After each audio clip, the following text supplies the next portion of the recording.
അല്ലാഹു നമ്മൾക്ക് ബോധം നൽകട്ടെ. ഏതായാലും റസൂലുള്ളാഹ് സ്വല്ലല്ലാഹു അലൈഹി വസല്ലം നമ്മോട് പഠിപ്പിക്കുന്നു, യക്ഫുർന ബില്ലാഹ്. നബിയേ, ഇവർ അല്ലാഹുവിനെ നിഷേധിക്കുന്ന ആളുകളാണോ? അല്ല. യക്ഫുർനൽ അശീർ, സ്വന്തം ഭർത്താക്കന്മാരെ നിഷേധിക്കുന്ന ആളുകളാണിവർ. എന്നിട്ട് പറഞ്ഞു വയക്ഫുർനൽ ഇഹ്സാൻ, ഭർത്താവ് ചെയ്തു തന്ന നന്മയെ വരെ ചോദ്യം ചെയ്യുന്ന ആളുകളാണ് നമ്മുടെ പെണ്ണുങ്ങൾ. ഇത് നമ്മുടെ മക്കളിലോ നമ്മുടെ ഭാര്യയിലോ ഉണ്ടോ ഇല്ല എന്ന് ഓരോ ആളുകളും വിലയിരുത്തുക. ഭർത്താവിനെ നിഷേധിക്കുമെന്ന് പറഞ്ഞു, പിന്നെ പറയുന്നത് വയക്ഫുർനൽ ഇഹ്സാൻ, നന്മകളെ നിഷേധിക്കുന്ന ആളുകളാണ് പെണ്ണുങ്ങൾ. അതുകൊണ്ടാണ് ഇവർ നരകത്തിൽ കിടക്കുന്നത് എന്ന് റസൂലുള്ളാഹി സ്വല്ലല്ലാഹു അലൈഹി വസല്ലം. എന്നിട്ട് നബി തങ്ങൾ പറഞ്ഞു, ലൗ അഹ്സൻത ഇലാ ഇഹ്ദാഹുന്ന ദഹർ, നിങ്ങളുടെ ഭാര്യമാർക്ക് നിങ്ങൾ കാലങ്ങളോളം നന്മ ചെയ്താൽ, സുമ്മ റഅത് മിൻക ശൈആ, പിന്നെ ഏതെങ്കിലും ഒരു ദിവസം ഒരു നന്മ ചെയ്യാൻ നിങ്ങൾക്ക് കഴിയാതെ വന്നാൽ, ഖാലത്ത്, ആ പെണ്ണ് പറയുന്നത്, ഭാര്യ പറയുന്നത്, മാ റഅയ്തു മിൻക ഖൈറൻ ഖത്തു, ഇന്ന് വരെ എനിക്കൊരു ഉപകാരം ചെയ്തിട്ടില്ല എന്ന് പറയുന്ന ആളാണ് പെണ്ണുങ്ങൾ. ഇത് സംഭവിക്കാറില്ല. എല്ലാ പെരുന്നാളിനും വസ്ത്രം വാങ്ങിച്ചു കൊടുത്തു, എല്ലാ കല്യാണത്തിനും ഫംഗ്ഷനിനും വസ്ത്രം വാങ്ങിച്ചു കൊടുത്തു.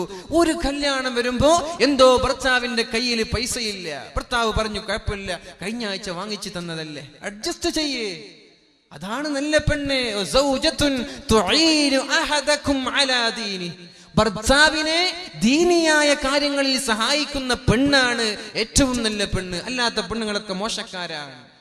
അത് വേണം, ഇത് വേണം, സാരി വേണം, ചുരിദാർ വേണം, മോഡലുകൾ ഇറങ്ങുമ്പോഴൊക്കെ എനിക്കതൊക്കെ വേണമെന്ന് പറഞ്ഞ് വാശി പിടിക്കുന്ന പെണ്ണുങ്ങളുണ്ടല്ലോ, അവര് മോശക്കാരാണ്. അവരെ സഹിക്കാൻ പറ്റൂല. സ്വർഗത്തിലേക്ക് പോകുന്ന പെണ്ണാരാ?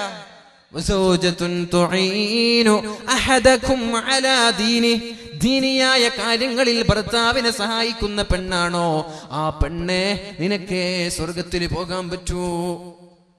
അല്ലാഹുവിന്റെ ഹബീബ് പറയാൻ, എല്ലാ കല്യാണങ്ങൾക്കും എല്ലാ പെരുന്നാളിനും വസ്ത്രം വാങ്ങിച്ചു കൊടുത്തു. ഏതോ ഒരു പെരുന്നാളിന് എന്തോ ഒരു തിരക്ക് മൂലം ഭാര്യയ്ക്കൊരു വസ്ത്രം വാങ്ങിച്ചു കൊടുക്കാൻ കഴിയാതിരുന്നപ്പോ ഭാര്യ പറഞ്ഞ വാക്ക്, എന്റെ കല്യാണം കഴിഞ്ഞത് മുതൽ ഇന്ന് വരെ എനിക്കൊരു ഉപകാരം നിങ്ങൾ ചെയ്തിട്ടില്ലല്ലോ. അങ്ങനെ പറയുന്ന ആളുകളാണ് പെണ്ണുങ്ങൾ. ഇതുകൊണ്ടാണ് ഇവര് നരകത്തിലേക്ക് കിടക്കുന്നത് എന്ന് ശഫീഉനാ റസൂലുള്ളാഹ്. പെണ്ണുങ്ങൾ ആലോചിക്കുക, എന്നിലുണ്ടോ എന്ന്. ഞാനിങ്ങനെ പറയാറുണ്ടോ? ഇല്ലേ? എല്ലാം ചെയ്തു കൊടുത്തു, എല്ലാ സഹായങ്ങളും ചെയ്തു. എപ്പോഴെങ്കിലും ഒന്ന് ചെയ്യാൻ പറ്റാതിരിക്കുമ്പോൾ നിങ്ങളെ കൊണ്ടൊരു ഗുണമില്ല, നിങ്ങളെ കൊണ്ടൊരു നേട്ടമില്ല, നിങ്ങൾ എനിക്കൊരു കാര്യവും ചെയ്തു തന്നിട്ടില്ല എന്ന് പറയുന്ന പെണ്ണുങ്ങൾ നമ്മുടെ നാട്ടിൽ വർദ്ധിക്കുകയാണ്. ചെയ്യുന്ന നന്മകളെയൊക്കെ നിഷേധിക്കുകയാണ്. ഈ ഒരു നിഷേധം ഇവരെ നരകത്തിലേക്ക് കൊണ്ടുപോകുമെന്ന് റസൂലുള്ളാഹി. അല്ലാഹു തആല നമ്മൾക്ക് ബോധം നൽകട്ടെ. സ്ത്രീകളോട് പറയാൻ, നിങ്ങളുടെ സ്വർഗം നിങ്ങളുടെ ഭർത്താവിന്റെ കയ്യിലാണ്. അയ്യുമംറഅത്തിൻ മാതത് വസൗജുഹാ അൻഹാ റാളിൻ, ഒരു പെണ്ണ് മരിച്ചുപോയി, ആ പെണ്ണിനെ ഭർത്താവിന് ഇഷ്ടമാണ്, ഭർത്താവിന് തൃപ്തിയാണ്. എന്നോടുള്ള ബാധ്യതകളൊക്കെ നല്ല രീതിയിൽ എന്റെ ഭാര്യ ചെയ്തു തന്നിട്ടുണ്ടല്ലോ എന്നൊരു ഭർത്താവിന് അഭിപ്രായമുണ്ടായിരിക്കെ ഏതെങ്കിലും ഒരു പെണ്ണ് മരിച്ചു പോയാൽ ദഖലത്തിൽ ജന്ന, അവൾ സ്വർഗത്തിലേക്കാണ് പോകുന്നത് എന്ന് റസൂലുള്ളാഹി. ഒരു ഹദീസ് പറയുന്നുണ്ട്, അയ്യുമംറഅത്തിൻ സഅലത് സൗജഹ ത്വലാഖ്, ഏതെങ്കിലും ഒരു പെണ്ണ് ഭർത്താവിനോട് എന്നെ ഒന്ന് ത്വലാഖ് ചെല്ലണമെന്ന് പറഞ്ഞാൽ, എന്നെ ഒന്ന് ഡിവേഴ്സ് ചെയ്യണമെന്ന് പറഞ്ഞാൽ, എന്നെ ഒഴിവാക്ക്, എന്നെ കെട്ടാൻ എത്ര ആളുണ്ട് അല്ലേ, എന്നൊന്ന് ഒഴിവാക്കി തന്നേക്ക്, നിങ്ങളല്ലാതെ ആയിരക്കണക്കിന് ആളുകൾ എന്നെ കല്യാണം കഴിക്കാൻ ഇവിടെ ക്യൂ നിൽക്കുന്നുണ്ട്, എന്നെ ത്വലാഖ് ചെല്ലേ എന്ന് ഭർത്താവിനോടൊരു പെണ്ണ് ആവശ്യപ്പെട്ടാൽ, ഹറാമുൻ അലൈഹാ റായിഹത്തുൽ ജന്ന, സ്വർഗ്ഗത്തിന്റെ വാസന അവൾക്ക് ഹറാമാണെന്ന് റസൂലുള്ളാഹി സ്വല്ലല്ലാഹു അലൈഹി വസല്ലം. പെണ്ണേ, ദേഷ്യം വരുമ്പോ എന്തൊക്കെയോ പറഞ്ഞു പോവരുത്. ദേഷ്യം വരുമ്പോൾ എന്തൊക്കെയോ പറയാൻ പാടില്ല, കൺട്രോൾ ചെയ്യണം. ഭർത്താവിനോട് ത്വലാഖ് ചോദിക്കല്ല, ഭർത്താവിനോട് ത്വലാഖ് ചെല്ലാൻ ആവശ്യപ്പെടല്ല. അങ്ങനെ ഏതെങ്കിലും പെണ്ണ് ഭർത്താവിനോട് ത്വലാഖ് ചെല്ലാൻ ആവശ്യപ്പെട്ടാൽ ആ പെണ്ണിന് സ്വർഗം ഹറാമാണെന്ന് റസൂലുള്ളാഹി സ്വല്ലല്ലാഹു അലൈഹി വസല്ലം. മഹാനായ അല്ലാഹുവിന്റെ ഹബീബ് ഇങ്ങനെ കരഞ്ഞുകൊണ്ടിരിക്കുകയാണ്. അപ്പോഴാണ് മഹദിയായ ഫാത്തിമ ബിൻതി മുഹമ്മദിൻ സ്വല്ലല്ലാഹു അലൈഹി വസല്ലം, നബിയുടെ കരളിന്റെ കഷ്ണമായ ഫാത്തിമ ബീവി അല്ലാഹുവിന്റെ റസൂലിന്റെ സന്നിധിയിലേക്ക് പോകുന്നത്. കൂടെ ഭർത്താവ് അലി തങ്ങളുമുണ്ട്. അപ്പോഴാണ് ഫാത്തിമ ബീവി ചോദിച്ചത്, ഫിദാക അബീ വ ഉമ്മി യാ റസൂലല്ലാഹ്, അല്ലാഹുവിന്റെ ഹബീബേ മല്ലദീ അബ്കാക്, എന്തിനാണ് കരയുന്നത്? എന്തിനാണ് നബിയെ ഇങ്ങനെ കരയുന്നത്? അല്ലാഹുവിന്റെ ഹബീബ് പൊട്ടി പൊട്ടി കരയാൻ. എന്തിനാണ് നബിയെ ഇങ്ങനെ കരയുന്നത് എന്ന് ചോദിക്കുമ്പോ റസൂലുള്ളാഹി സ്വല്ലല്ലാഹു അലൈഹി വസല്ലമ തങ്ങൾ പറഞ്ഞത്, യാ അലി, അലിയേ, ലൈലത ഉസ്രിയ ബി ഇലസ്സമാ, ആകാശലോകങ്ങളിൽ ഞാനൊരു പ്രയാണം നടത്തിയപ്പോൾ റഅയ്തു നിസാഅം മിൻ ഉമ്മതി, എന്റെ സമൂഹത്തിൽപ്പെട്ട സ്ത്രീകളെ എനിക്ക് കാണാൻ സാധിച്ചു.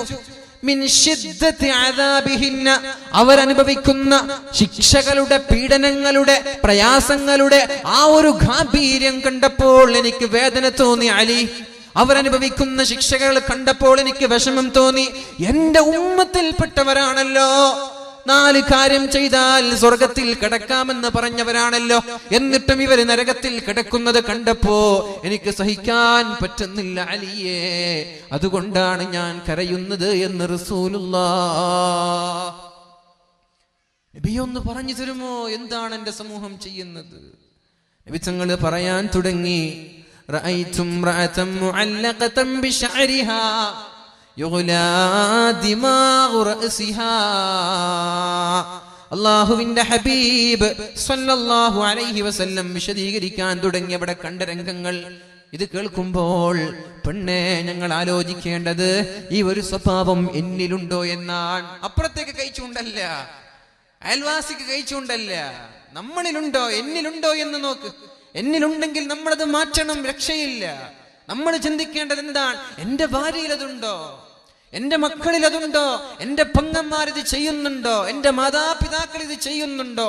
ഉണ്ടെങ്കിൽ മാറ്റിയേ പറ്റൂ, രക്ഷപ്പെടാനുള്ള വഴിയാണിത്. നമ്മളൊക്കെ നാളെ സ്വർഗത്തിലേക്ക് പോകണമെന്ന് ആഗ്രഹിക്കുന്ന ആളുകളല്ലേ? അല്ലേ? സ്വർഗത്തിലേക്ക് കയറണ്ടേ? നരകത്തിലേക്ക് കടക്കാതെ, ഒരു നിമിഷം പോലും നരകത്തിന്റെ ശിക്ഷ അനുഭവിക്കാതെ സ്വർഗത്തിലേക്ക് പോകാൻ അല്ലാഹു തൗഫീഖ് ചെയ്യട്ടെ. റഅയ്തു ഇംറഅതൻ മുഅല്ലഖതൻ ബിശഅരിഹാ, അവളുടെ മുടിയെ അല്ലാഹു പിടിച്ചു വെച്ച് കെട്ടിയിട്ടുണ്ട്. യുഗ്ലാ ദിമാഉ റഅസിഹാ, നരകത്തിൽ കിടന്നവരുടെ തലച്ചോറ് ഇങ്ങനെ തിളച്ചു മറിയുന്നുണ്ട്. നരകത്തിലാണ് ഈ പെണ്ണുള്ളത്. ഈ പെണ്ണിങ്ങനെ നരകത്തിൽ കിടന്നിങ്ങനെ പിടക്കുന്നുണ്ട്. ഇവളുടെ മുടിയെ അല്ലാഹു നരകത്തിൽ പിടിച്ചു വെച്ച് കെട്ടിയിട്ടിട്ടുണ്ട്. അവളുടെ തല ഇങ്ങനെ പാല് തിളക്കുന്നത് പോലെ അവളുടെ തലയിൽ നിന്ന് തലച്ചോറിങ്ങനെ തിളച്ചു മറിയുന്നുണ്ട്. ഇതൊക്കെ കാണുമ്പോൾ അലിയെ, എങ്ങനെയാണ് ഒരാൾ കരയാതിരിക്കുന്നത്? എങ്ങനെയാണ് ഒരാൾക്ക് സഹിക്കാൻ പറ്റുക? ഉമ്മത്തിന് വേണ്ടി ജീവിച്ച് ഉമ്മത്തിന് വേണ്ടി മരിച്ചു പോയ റസൂലുള്ളാഹ് അവസാനം മരിക്കുമ്പോൾ ഉമ്മത്തി, എന്റെ ഉമ്മത്തിന്റെ കാര്യം ഓർത്താണ് എനിക്ക് വിഷമമെന്ന് പറഞ്ഞ് മരിച്ചു പോയ റസൂലുള്ളാഹ്. സിറാത്ത് പാലത്തിൽ നമ്മൾ ഇങ്ങനെ കിടക്കുമ്പോ ഓരോ ആളുകൾ ഇങ്ങനെ തെറ്റിന്റെ കാഠിന്യം അനുസരിച്ച് നരകത്തിലേക്ക് കടന്നു വീഴുമ്പോൾ സിറാത്ത് പാലത്തിന്റെ മറുതലയ്ക്ക് നിന്നുകൊണ്ട് അല്ലാഹുമ്മ സല്ലിം, അല്ലാഹുമ്മ സല്ലിം, അല്ലാഹുവേ എന്റെ സമൂഹത്തെ നീ രക്ഷപ്പെടുത്തണമെന്ന് ദുആ ചെയ്യുന്ന നബി. ഈ നബിക്ക് ഇത് സഹിക്കാൻ പറ്റോ? ഈ നബിക്ക് ഇതൊക്കെ കാണുമ്പോൾ എങ്ങനെ സഹിക്കാനാ പറ്റുക? അതുകൊണ്ടാണ് നബി തങ്ങൾ കരയുന്നത്. നബി തങ്ങൾ പറഞ്ഞു, ഒന്നാമത്തെ പെണ്ണ് തലയുടെ മുടി ഇങ്ങനെ ബന്ധിക്കുകയും തലയിൽ നിന്ന് തലച്ചോറിങ്ങനെ തിളച്ചു മറയുന്നുണ്ട്.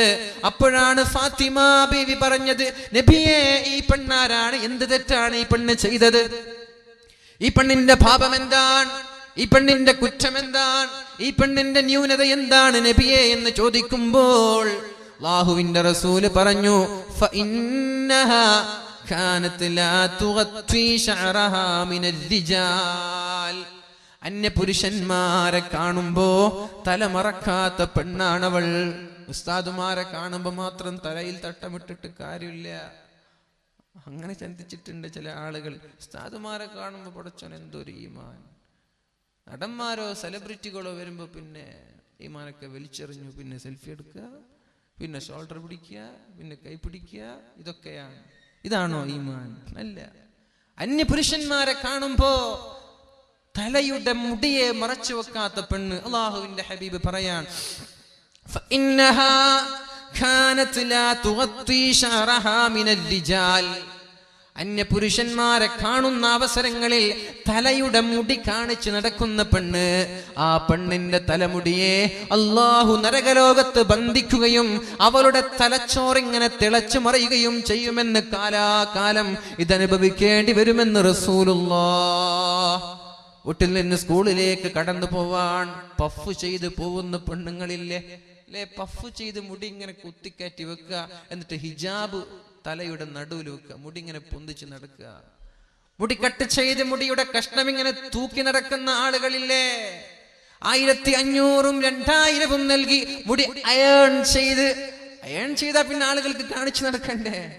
2000 രൂപ കൊടുത്ത് അയൺ ചെയ്ത് പിന്നെ അത് മറച്ചു വെക്കും. ഇല്ലല്ലോ, പിന്നെ മുടി പകുതിയും പുറത്തായിരിക്കും. ഇവിടെയുണ്ടാകും തൂങ്ങുന്നത്, ഇവിടെയുണ്ടാകും പാറിക്കളിക്കുന്നത്. 2000 രൂപയോ 3000 രൂപയോ ചെയ്ത് അയണിങ് ചെയ്യുന്ന സംസ്കാരം നമ്മുടെ കാസർഗോഡ് ജില്ലയിൽ അധികരിക്കുന്നു എന്ന് പറഞ്ഞാൽ തെറ്റാവില്ലല്ലോ. കല്യാണ സദസ്സുകളിൽ പോലും തലമറക്കാൻ മടിയാൻ. അന്യപുരുഷന്മാരുണ്ടെങ്കിൽ കുഴപ്പമേ അല്ല, അന്യപുരുഷന്മാരുണ്ടെങ്കിൽ യാതൊരു കുഴപ്പമില്ല. കല്യാണത്തിന്റെ വീടുകളിൽ അങ്ങ് ബാൽക്കണിയിൽ കടന്നു വന്ന് മുറ്റങ്ങളിൽ നിറഞ്ഞു നിൽക്കുന്ന അന്യപുരുഷന്മാരുടെ മുമ്പിൽ തന്റെ തലമുടി പ്രദർശിപ്പിക്കുന്ന പെണ്ണെ, നിനക്കാണ് അല്ലാഹു ഇത് നൽകാൻ പോകുന്നത്. സൂക്ഷിച്ചോ. സ്വർഗം വേണമെങ്കിൽ, സ്വർഗം വേണ്ടേ കുഴപ്പമില്ല, നീ ചെയ്തോ. സ്വർഗം വേണോ, നരകത്തിൽ നിന്ന് രക്ഷപ്പെടണോ, പാസ്റ്റ് ഇസ് പാസ്റ്റ്, കഴിഞ്ഞതൊക്കെ കഴിഞ്ഞു, ഇനിയുള്ള കാലം നീ സൂക്ഷിച്ചേക്ക്. നിന്റെ മുടി നിനക്ക് സൗന്ദര്യം പ്രകടിപ്പിക്കാം. ആരുടെ മുമ്പിൽ? നിന്റെ ഭർത്താവിന്റെ മുമ്പിൽ. നീ അയൺ ചെയ്തോ, നിന്റെ ഭർത്താവിന് നിന്റെ സൗന്ദര്യം പ്രകടിപ്പിച്ചോ, കുഴപ്പമില്ല. നാട്ടുകാരെ കാണിച്ചു കൊടുക്കണ്ട. ഭർത്താവിന്റെ മുമ്പിൽ നീ അയൺ ചെയ്യുന്നതോ പഫ് ചെയ്യുന്നതോ അല്ലെങ്കിൽ ഹെയർ സ്റ്റൈൽ ഏത് രീതിയിലാക്കുന്നതിലൊരു കുഴപ്പമില്ല. പക്ഷേ അയൽവാസികളോ അന്യപുരുഷന്മാരോ കാണുന്ന രീതിയിൽ നിന്റെ മുടിയുടെ ഒരു കഷ്ണം അറിയാതെ കണ്ടതല്ല, അറിയാതെ കണ്ടുപോയതിനെ കുറിച്ചല്ല ഇവിടെ ചർച്ച ചെയ്യുന്നത്. മനഃപൂർവ്വം നീ എന്നെ കാണട്ടെ, എന്റെ സൗന്ദര്യം ആസ്വദിക്കട്ടെ, എന്നെ നാട്ടുകാരറിയട്ടെ, നീ ഇങ്ങോട്ട് പർച്ചേസിന് പോവാൻ, ഷോപ്പിങ്ങിന് പോവാൻ, അവിടെയുള്ള സെയിൽസ്മാൻ എന്നെ കാണട്ടെ, എനിക്ക് നമ്പർ തരട്ടെ എന്നല്ലേ ഇതിന്റെ അർത്ഥം അല്ലേ? ഇതൊക്കെ അല്ലേ ഇത് ലക്ഷ്യമാക്കുന്നത്? മുഖം മറിച്ച് നടന്നൂടെ? ഒരു പാരഡോക്സ് ഉണ്ട്, ഒരു വിരോധാഭാസമുണ്ട്.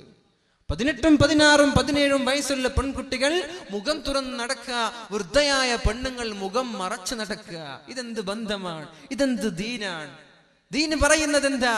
കണ്ടാൽ ആഗ്രഹിക്കപ്പെടാത്ത ഒരു പെണ്ണ്, ഒരാൾ കണ്ടാൽ വികാരം തോന്നാത്തൊരു വൃദ്ധയായ പെണ്ണിന് വേണമെങ്കിൽ മുഖം തുറക്കുന്നതിൽ കുഴപ്പമില്ല, അല്ലാത്തവരൊക്കെ മുഖം മറക്കണമെന്ന് പറഞ്ഞപ്പോ നമ്മുടെ കണ്ടാൽ ഒരാൾക്കും വികാരം തോന്നാത്ത ചുക്കിച്ചുളിഞ്ഞ മുഖമുള്ള ഉമ്മമാരും ഇങ്ങോട്ട് മറച്ചു നടക്കുക, സുന്ദരികളായ പെൺകുട്ടികളൊക്കെ മുഖം ഇങ്ങോട്ട് തുറന്നു നടക്കുക. ഇതല്ലേ നമ്മുടെ നാട്ടിൽ നടക്കുന്നത്? ഇത് ആരുടെ ദീനാണ്? ഇത് ആരുടെ സംസ്കാരമാണ്? ഇത് ആരാണ് പഠിപ്പിച്ചത്? മുഖം മറച്ചു നടന്നൂടെ? അപ്പോൾ ഈ പ്രണയങ്ങളൊക്കെ നടക്കും. നിന്റെ മുഖം കാണുമ്പോഴല്ലേ നിന്നൊന്ന് കിട്ടണമെന്ന് തോന്നുന്നത് അല്ലേ? നിന്റെ ഭംഗി കാണുമ്പോഴല്ലേ ഇവളെ എനിക്ക് പ്രമിക്കണം,